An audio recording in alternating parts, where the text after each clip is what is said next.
अस्सलाम वालेकुम दोस्तों, आपने इनकलाब पढ़े होंगे, इनकलाब की तबाही भी सुनी होगी, लेकिन क्या आपने कभी सोचा कि ये इनकलाब क्यों आते हैं? कौन सी आग लोगों को इनकलाब के लिए तैयार करती है? ये आग नहीं बल्कि जलती हुई हक की तपिश होती है। ऐसे हकूक जो इंसान को पैदाइश के साथ ही दिए जाते हैं लेकिन बाद में उससे छीन लिए जाते हैं। लंदन की गलियों ने इनकलाब की गूंज तो सुनी ही होगी। इनकलाब का यही नारा जिसने दुनिया को बताया कि बादशाह भी कानून के ताबे होते हैं। 1776 में न्यूयॉर्क की सड़कों पर इनकलाब का नारा गूंज उठा, जब लोगों को एहसास हुआ कि हर इंसान अपनी किस्मत का मालिक है। और इसी इनकलाब ने 1789 में फ्रांस के शाही महल्लात के दरो दीवार हिला दिए, जब लोगों ने इक्वालिटी और इंडिपेंडेंस का मुतालबा किया। इन सब इनकलाबियों का एक ही मकसद था कि अपने हकूक का हसूल और इन हकूक को गस्ब करने वाले हुक्मरानों का इबरतनाक अंजाम। इनकलाब सिर्फ तारीख की किताबों में ही नहीं लिखे जाते बल्कि वो हर दौर में होते रहते हैं। अब शायद आपको ये जानकर हैरानी हो कि अभी भी बहुत सारे मुल्कों में हकूक की जंग जारी है और वो भी आपकी तरह सांस लेते हैं, आपकी तरह ख्वाब देखते हैं, लेकिन उनके ख्वाबों को कुचल दिया जाता है, इनका सांस रोक दिया जाता है। एक दिन ये खामोशी टूटती है और लोगों के दिलों में नफरत का लावा फटता है। इनकलाब का नारा बुलंद होता है क्योंकि इंसान की फितरत ही ये है कि वो जुल्म के सामने अपना सर नहीं झुकाता। लेकिन जहां हम एक ऐसी सरजमीन पर रहते हैं जहां आइन ने हर शहरी को हकूक अता किए हैं, हम क्यों खामोशी के समंदर में डूबे हुए हैं? ये सवाल आज हर पाकिस्तानी से किया जाना चाहिए। हम क्यों इनकलाब की आवाज बुलंद नहीं करते? हम क्यों अपने ही हकूक की आवाज नहीं बनते? ये सवालात आज हमारे सामने खड़े हैं और इनका जवाब ढूंढने का सफर हमें आज ही शुरू करना होगा, क्योंकि हकूक हमारी मीरास हैं और ये वो तोहफे नहीं जो खामोशी से मांगे जाते हैं बल्कि आगे बढ़कर छीने जाते हैं। ये सिर्फ अल्फाज का खेल नहीं बल्कि हमारा मुस्तकबिल, हमारी आज़ादी और हमारी शनाख्त का मामला है। आइए मिलकर इस खामोशी को तोड़ते हैं, आइए मिलकर अपने हकूक के लिए आगे बढ़ते हैं, क्योंकि तब ही आज का पाकिस्तान वो इनकलाब देखेगा जिसकी इसे से तलाश है।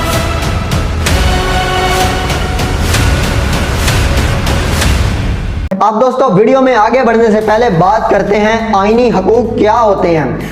आईनी हकूक ऐसे हकूक होते हैं जो हर शहरी को उसका आइन अता करता है। इसके अलावा कुछ इंसानी हकूक होते हैं। इंसानी हकूक इंसान को पैदाइश के साथ ही मिलते हैं और ये कभी भी चेंज नहीं होते। आईनी हकूक हमेशा स्टेट लागू करती है और ये इंसानी हकूक के हमेशा पाबंद होते हैं। इंसानी हकूक यानी कि बेसिक ह्यूमन राइट्स, ये पूरी दुनिया में एक जैसे हैं। अक़वाम मुत्तहिदा की जनरल असेंबली में 1948 को एक डॉक्यूमेंट ड्राफ्ट किया गया जो कि बेसिक ह्यूमन राइट्स पर मुश्तमिल था और इस डॉक्यूमेंट को 500 ज़बानों में ट्रांसलेट किया गया। इस डॉक्यूमेंट में जो हकूक मेंशन थे, इसमें freedom from slavery, right to life and liberty, freedom from torture, right to equality before the law, political and civil rights and freedom of opinion and expression. दोस्तों, दूसरी जंग अजीम के बाद सुपर पावर्स और दूसरे तमाम कंट्रीज दुनिया की हौलनाक तबाहियों से सहम गए थे और अब तमाम कंट्रीज अमन चाहते थे। इसी अमन को कायम रखने के लिए बेसिक ह्यूमन राइट्स को अहमियत दी गई। अब दोस्तों बात करते हैं आईने पाकिस्तान की कि आईने पाकिस्तान हमें क्या हकूक देता है और ग्राउंड रियलिटी क्या है। इस कहानी की शुरुआत करते हैं आर्टिकल 9 से। आर्टिकल 9 बात करता है सिक्योरिटी ऑफ पर्सन की। आर्टिकल 9 कहता है no person shall be deprived of life और liberty save in accordance with law. इसका मतलब किसी भी इंसान को आजादी या जिंदगी से महरूम नहीं किया जाएगा। अब आप ही मुझे बताएं, किसी पार्टी की हुकूमत आ जाए तो वो अपोजिशन के साथ कैसा बर्ताव करेगी? आप इलाकाई सतह पर देख लें, MNA MPs ने थाना कचहरी पर अपना कंट्रोल जमाया होता है। एक आम इंसान ना सिर्फ जिंदगी और आजादी से महरूम है बल्कि वो समाजी और मुआशरती नाइंसाफियों और कमजोर कवानीन नाफिज करने वाले इदारों के सबब वो कई तरह से अपनी आजादी खो चुका है। आगे चलिए आर्टिकल 10। आर्टिकल 10 कहता है no person who is arrested shall be detained in custody without being informed. इसका मतलब किसी भी शख्स को गिरफ्तार करने के बाद बगैर इत्तला के हिरासत में नहीं रखा जाएगा।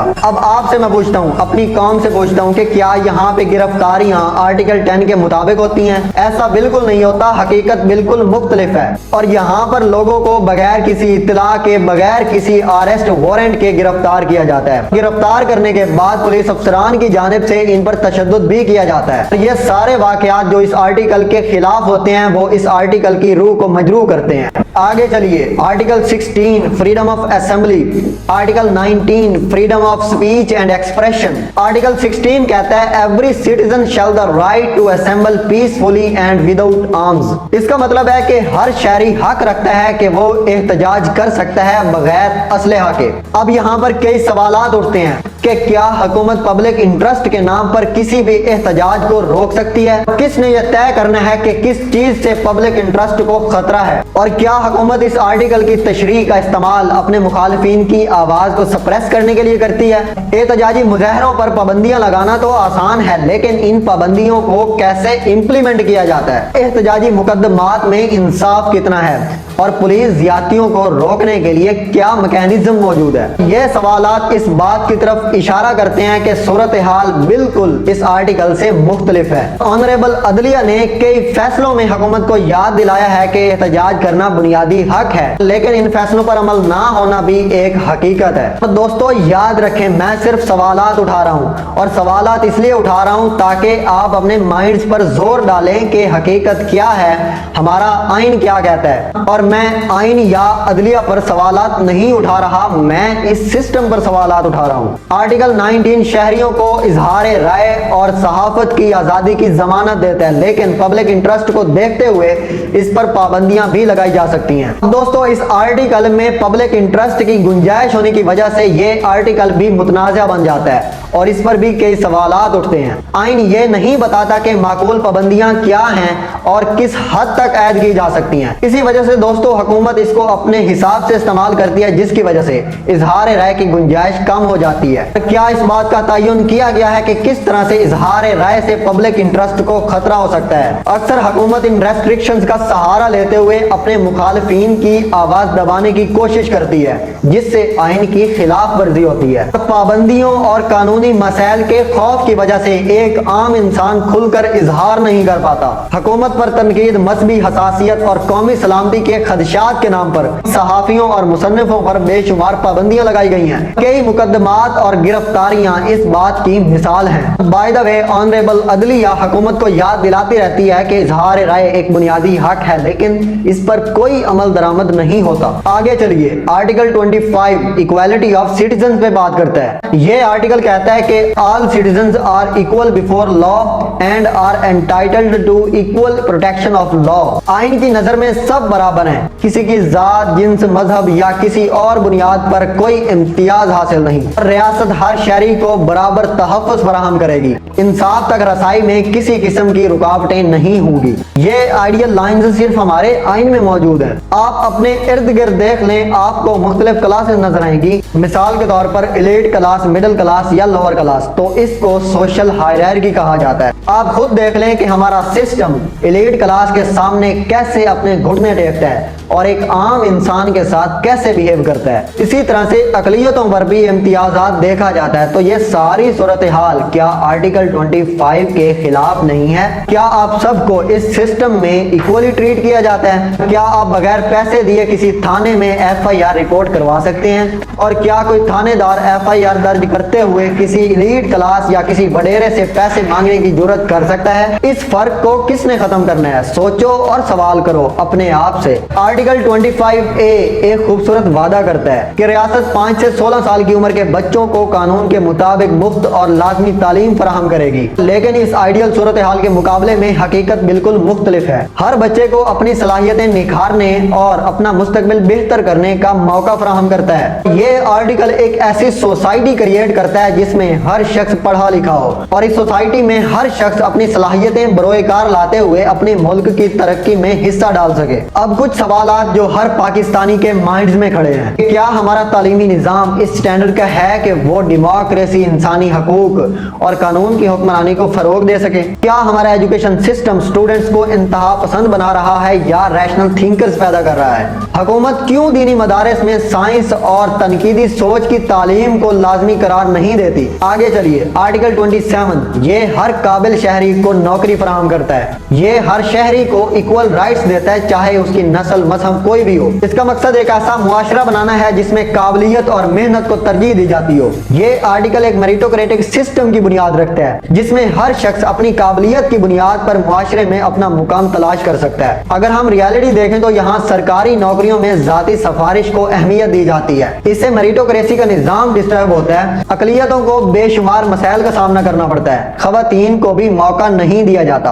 आर्टिकल 35 कहता है प्रोटेक्शन ऑफ फैमिली। आर्टिकल 36 कहता है प्रोटेक्शन ऑफ माइनॉरिटीज। आर्टिकल 37 कहता है promotion of social justice and eradication of social evils. अब दोस्तों ये है हमारे हकूक की कदर। जो हमारे साथ नाइंसाफी हो रही है वो आपके सामने है। हमारा आइन क्या कहता है और हमारा सिस्टम इसके बिल्कुल अपोजिट है। अब दोस्तों अपने हकूक के लिए आवाज उठाना लाजिम हो गया है, क्योंकि अगर आप अपनी बिखरी हुई कौम को मुत्तहिद करना चाहते हैं तो उनको अपने आईनी हकूक बताएं कि ये आपके हकूक हैं, ताकि वो अपने हकूक के लिए आवाज उठा सकें और इनकलाब के लिए राह हमवार हो सके। अब दोस्तों आपको मैं हिस्ट्री में थोड़ा पीछे ले चलूंगा ताकि मैं आपको कुछ हिस्टोरिकल एग्जांपल्स दूंगा। हिस्ट्री में जब जब भी बेसिक ह्यूमन राइट्स की वायलेशन हुई तो कैसे पब्लिक ने मुत्तहिद होकर अपने हकूक के लिए आवाज उठाई। 1776 अमेरिका का इनकलाब बरतानवी साम्राज्य के जुल्म और टैक्सों के खिलाफ उठने वाला इनकलाब आजादी, मुसावात और इंसाफ के नारे के साथ सामने आया। इस रेवोल्यूशन ने अमेरिकन कॉन्स्टिट्यूशन की बुनियाद रखी जिसमें बेसिक ह्यूमन राइट्स को पहली तरजीह दी गई। इसके बाद 1789 फ्रेंच रेवोल्यूशन। बादशाही निजाम की जाबिराना हुक्मरानी से तंग अवाम ने इक्वालिटी, लिबर्टी और फ्रेटर्निटी के नारे के साथ इनकलाब बर्पा किया। इस रेवोल्यूशन ने दोस्तों इंसानी हकूक का एक एलामिया पेश किया जिसे बाद में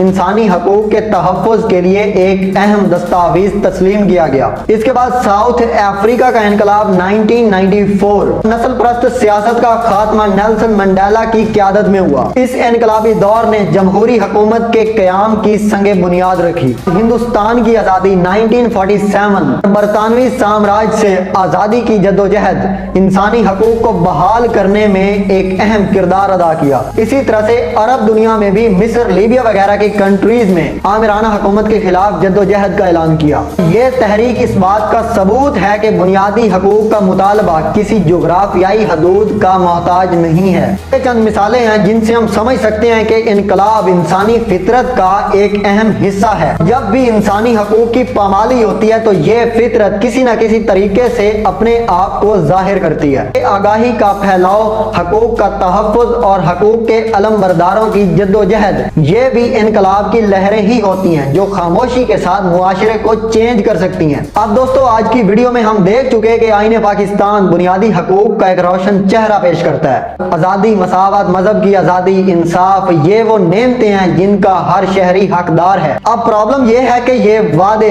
कागज पर तो बहुत खूबसूरत लगते हैं लेकिन जमीनी हक़ैक़ पर इनका रंग बहुत ही फीका है। अब सवाल यह है कि कैसे इस ख्वाब को हकीकत में बदला जाए। आपको सुनकर दोस्तों अजीब लगेगा लेकिन हकीकत यह है कि इस सिस्टम को फालिज हो चुका है। इसमें रियासती इदारों की कमजोरी, कानून का इम्प्लीमेंट ना होना, करप्शन, ये सारी बुनियादी हकूक में रुकावटें हैं। सिस्टम का पोस्टमार्टम करने की जरूरत है। एक ऐसा निजाम जो खुद बुनियादी हकूक का जामिन नहीं बन सकता वो अवाम को कैसे हकूक दिला सकता है। असल में दोस्तों हम बेहिस हो चुके हैं। जब तक अवाम अपने हकूक की आवाज बुलंद नहीं करेंगे, अपने हकूक की आवाज नहीं बनेंगे, अपने हकूक के लिए परचम नहीं बुलंद करेंगे, उस वक्त तक इनकलाब नहीं आ सकता। अब आप जरा सोचिए कि एक ऐसी हुकूमत जो खुद आईनी बहरानों में घिरी हो वो अवाम के बुनियादी हकूक की जामिन कैसे बन सकती है। आप जिनको देते हैं उनसे सवाल करें। इन बुनियादी हकूक के तहफ़्फ़ुज़ के लिए सबसे पहला कदम यह होना चाहिए कि अवाम को मुत्तहिद होना होगा। अपने हकूक के लिए सोशल मीडिया और इस तरह से हर प्लेटफॉर्म को इस्तेमाल करें। एक बात हमेशा याद रखें, ये रास्ता, ये मंजिल आसान नहीं है।